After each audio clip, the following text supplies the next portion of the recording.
What a night of football. Unbelievable. Italy are European champions, winning on penalties, no less.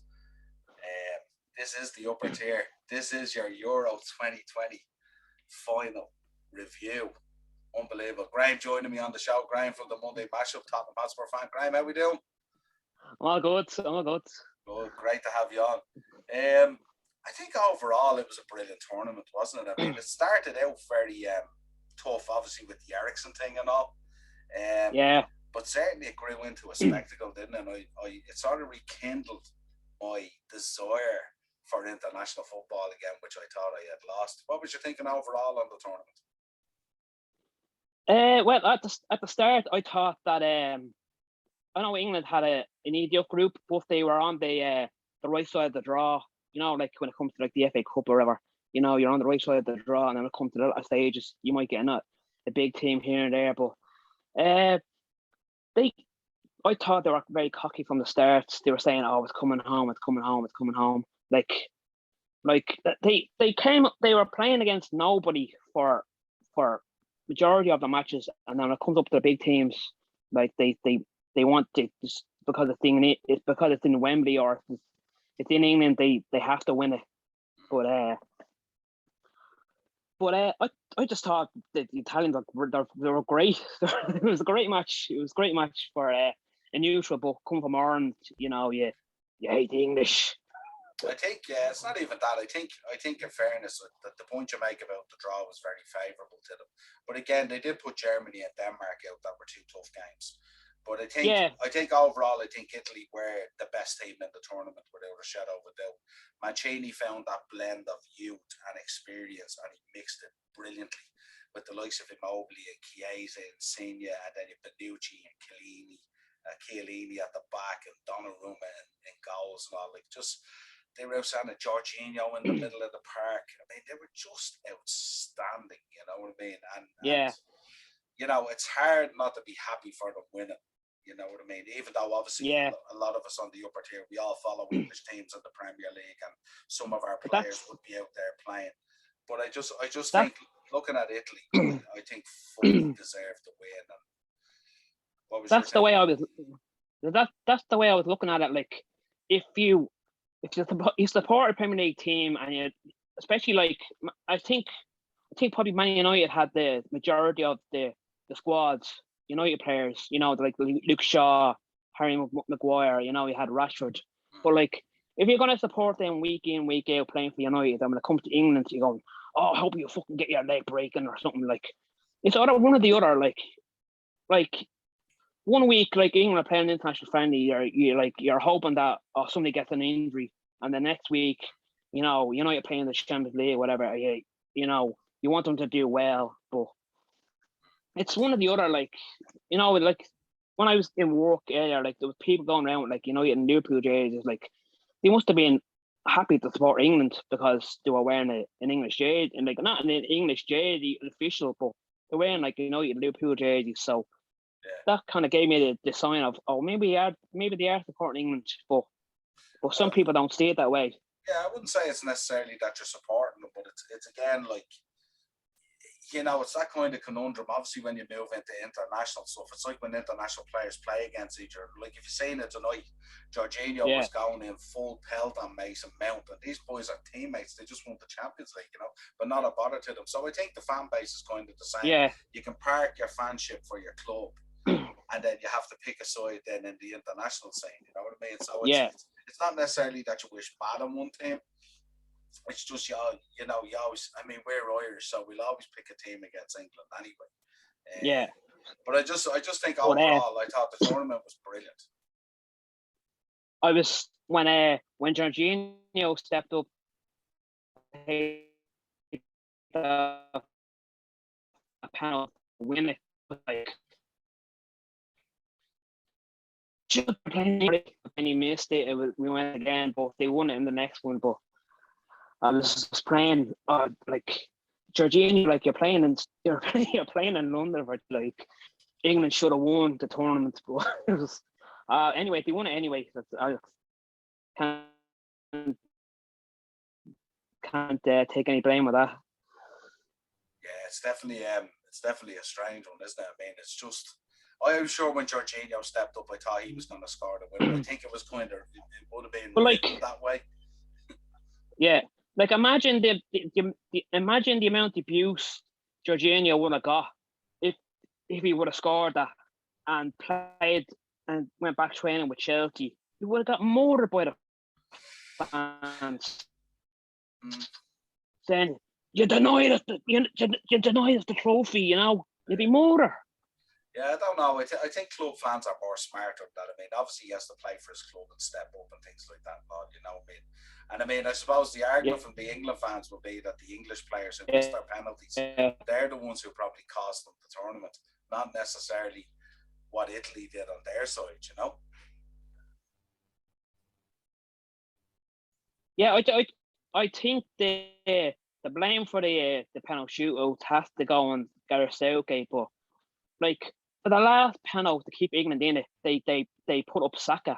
Like a young lad like that shouldn't have that so much pressure on him, Even like an Arsenal player, like in me coming from a sports supporter, but like no young lad should have that pressure on his back to win a tournament for his country, and he's only like 18, 19 year old.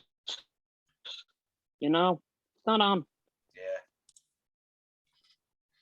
So in terms of the penalties, I mean, what was your thinking on the penalties? Obviously, Rashford missed, Sancho missed, Saka missed.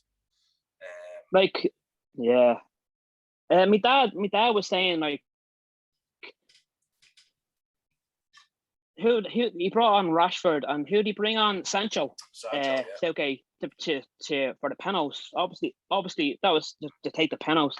And my dad was saying he brings these two on to take the penalties, and the two of them end up missing. Did Sancho miss? Yeah, he did, and the Rashford miss as well, didn't he? Oh, Saka, that Rashford, that little cocky step up he did. Yeah. He deserved the miss for doing that. I think it's just, I assume what they were doing was they obviously practiced penalties. And these are the guys that were practicing the penalties. Because if you think about it, Henderson was subbed on and they subbed Henderson off. So he obviously had a plan laid down for the penalties. And these guys have obviously been practicing penalties big time in terms of this shootout potentially coming up. So I don't think it's a case that he trusts any young lads into a certain position. I think it's more a case that like he had picked the penalty takers, they had practiced them probably all week to get ready, and these were the guys that were in line to take the penalties. Yeah. So I don't know. I mean, look, if you're good enough to put on the shirt and play on the pitch, and in fairness to Saka, he was outstanding all season. He was one of England's shining lights in the tournament.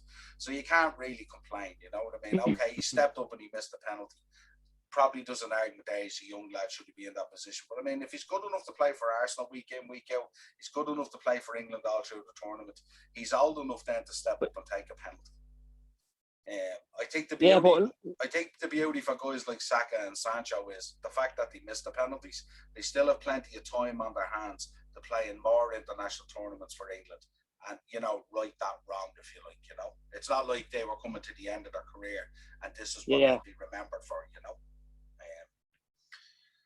But looking at the majority of looking at the bench, like the majority of the other lads that didn't take a penalty, like Trippier or even what's his name, that James fella who plays for Villa, did he come on at all? No.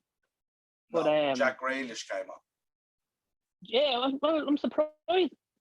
Like them didn't take any penalties. Like I was surprised when they took Jordan Henderson off. Like he'd take a penalty, no bother for Liverpool. Week in, week out and score. But you have the likes of Salah or Mane, playing. But they take the penalties. But I'm surprised when they took John Henson off. Like he would have been the first one on my team sheet to take a penalty. But obviously, Southgate didn't see it that way. Yeah, as I said, I assume he had his 5 picked, and that's why he brought these lads on towards the end. You know what I mean? He was certainly in a hurry to get Rashford and Sancho on. So obviously they were nailed on penalty takers. It was fairly obvious. Well, they were close enough, weren't they, coming on? I think it was like 2 minutes left. Yeah, there was only a minute or two left. It was close enough to get them on.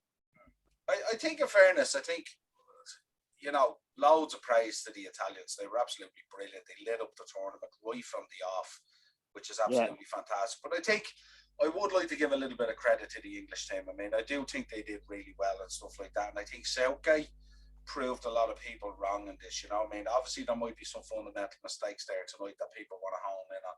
But I think overall, I think he carried himself very well. I think the team carried itself very well. They brought a lot of hope to a country, in a very difficult time with all this COVID stuff that was going on and stuff like that. It was fantastic to see Wembley as a spectacle full of fans. I thought it was absolutely brilliant. And I mean, hats off to the tournament organisers. Fourth time in a long time to say that. Yeah, I just think it was just, it was just fantastic to see it. I love to see fans back, and hats off to those English fans as well. They gave it 100% tonight. They were singing right till the end and stuff like that. You know what I mean? They didn't turn on their team. I think tactically it was a little bit weird because they got the best start that they could hope for, scoring after 2 minutes or whatever it was. And then after scoring after 2 minutes, they tried to, for some reason, they had an idea for 88 minutes to try and shut up shop. And I was thinking, go get a second goal. Shut up shop, win at 1-0. Yeah. But they needed it, didn't they? They did, yeah. And in fairness, they did have a couple of other half chances and stuff like that. But the more Italy grew into the game, the stronger they got, the further back England got all the time, And that Bonucci goal, that goal was coming. I mean, you could see it. They had a number of chances before that they were very unlucky with. I think that the young lad Chiesa, who was absolutely outstanding in the tournament, he was very unlucky with that shot by Pickford's post and stuff like that. So I think overall, I'd have to say Italy are deserving champions. Absolutely brilliant. Lit up the tournament. Certainly the tournament has been a great advertisement for international football.